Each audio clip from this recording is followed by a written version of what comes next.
Bismillahirrahmanirrahim. Assalamualaikum warahmatullahi wabarakatuh. Kami mahasiswa dari Universitas Linggabuana PGRI Sukabumi membuat video ini untuk menyelesaikan salah satu tugas kelompok di mata kuliah Teori Akuntansi dengan dosen pengampu Bapak Rijal Zailani SEMM. Kami dari kelompok 6 terdiri dari 3 anggota, yaitu yang pertama saya sendiri Sanmanah dengan NIM 03200083, kedua Sri Aulia dengan NIM 03200084, dan yang terakhir Febri Utami dengan NIM 03200085. Pada kesempatan kali ini kami akan menjelaskan mengenai bab 6, yaitu tentang konsep keuangan dan kegiatan investasi yang mencakup beberapa hal, yaitu yang pertama kondisi keuangan perusahaan, kedua arus dana, ketiga arus kas, keempat sumber-sumber keuangan, dan yang terakhir dana-dana investasi. Di sini saya akan menjelaskan tentang kondisi keuangan perusahaan dan arus dana.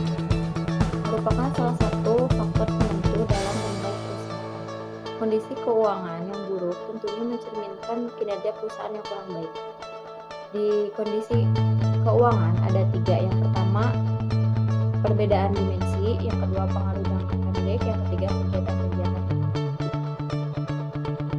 Dilanjut ada arus dana. Kegiatan investasi dan keuangan dari suatu entitas merupakan bagian dari apa yang sering diacu terhadap arus dari dana. Self mengatakan bahwa laba rugi dapat dilihat sebagai suatu laporan terhadap pengaruh operasi perusahaan yang menunjukkan kemampuan untuk menghasilkan kas dalam jangka pendek,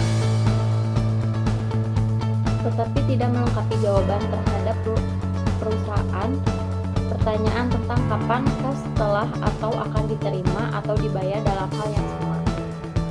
Mons mengatakan bahwa laporan laba rugi dan laporan arus kas memiliki perbedaan dimensi dan seharusnya tidak dipandang sebagai suatu saingan. Yang ketiga, arus kas. Laporan arus kas atau Statement of Cash Flow merupakan laporan arus kas masuk dan arus kas keluar utama dari perusahaan selama satu periode.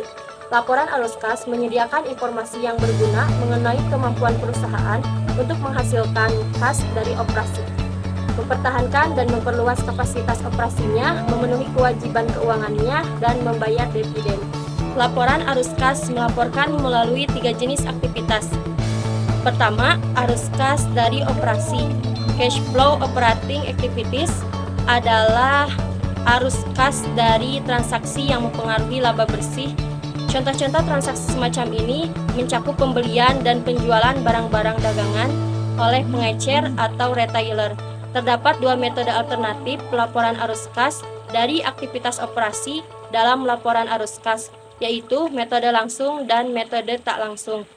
Yang kedua, arus kas dari aktivitas investasi atau cash flow investing activities adalah arus kas dari transaksi yang mempengaruhi investasi dalam aktivata lancar. Contoh-contoh transaksi semacam ini meliputi penjualan dan pembelian aktiva tetap seperti peralatan dan bangunan.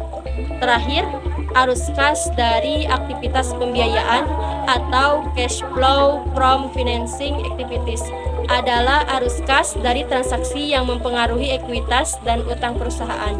Contoh transaksi semacam ini meliputi penerbitan dan penarikan sekuritas, ekuitas, dan utang. Selanjutnya yaitu sumber-sumber keuangan. Suatu perusahaan memerlukan dana untuk membeli barang-barang dan jasa, pembayaran pajak dan dividen-dividen, dan untuk pertumbuhan dan perluasan. Untuk memperluas lingkupnya, pertumbuhan perusahaan sejak tahun 1900 sudah dibiayai oleh retensi pendapatan. Bagaimanapun juga, jumlah laba ditahan tidak perlu dibebankan pada uang kas. Secara realistis, sumber dana sumber merupakan bentuk dari aktivitas operasi, sumber lainnya sangat diperlukan, dan manajemen keuangan sebelumnya dapat disebut bermanfaat terhadap pembiayaan eksternal. Berarti bahwa suatu perusahaan menghendaki dana dari sumber-sumber eksternal yang banyak. Sumber-sumber tradisional terdiri dari pembiayaan jangka pendek dan pembiayaan jangka panjang. Pembiayaan jangka pendek yaitu sumber utama dari pembiayaan jangka pendek bagi kebanyakan perusahaan adalah kredit dagang. Sumber penting lainnya dari pembiayaan jangka pendek adalah pinjaman bank yang menciptakan wesel bayar untuk peminjam. Selanjutnya pembiayaan jangka panjang yaitu dalam siklus akuntansi. Di sini adalah pembayaran kembali di antara 4 dan 10 tahun yang mengacu pada hutang atau hanya masuk ke hutang. Sumber-sumber dari istilah pinjaman merupakan bank komersial, jaminan hidup perusahaan, dan kualifikasi peminjam agensi pemerintah. Perusahaan dapat mengeluarkan saham istimewa, saham biasa untuk memperoleh dana berdasarkan jangka panjang. Sebuah perusahaan tertarik dalam isu-isu stok baru atau saham akan dilibatkan dalam pasar untuk sekuritas utama. Sumber-sumber pembiayaan inovatif. Alasan untuk inovasi metode pembiayaan eksis bagi perusahaan yang membutuhkan kas dan menginginkan tingkat pembiayaan yang lebih rendah. Terdiri dari aktiva berdasarkan pembiayaan, pembelian obligasi, bentuk-bentuk khusus dan saham, serta pembayaran di luar neraca. Selanjutnya yaitu dana-dana investasi. Secara khusus, sebuah perusahaan menggunakan dana-dana untuk pengeluaran operasi, pengadaan aktiva, pembayaran hutang, dan dividen-dividen. Dana-dana dalam perusahaan mencakup aktiva jangka pendek, kas piutang persediaan, kontrak-kontrak masa depan, kontrak di muka, pilihan-pilihan, aktiva jangka panjang, serta akuisisi dari suatu perusahaan.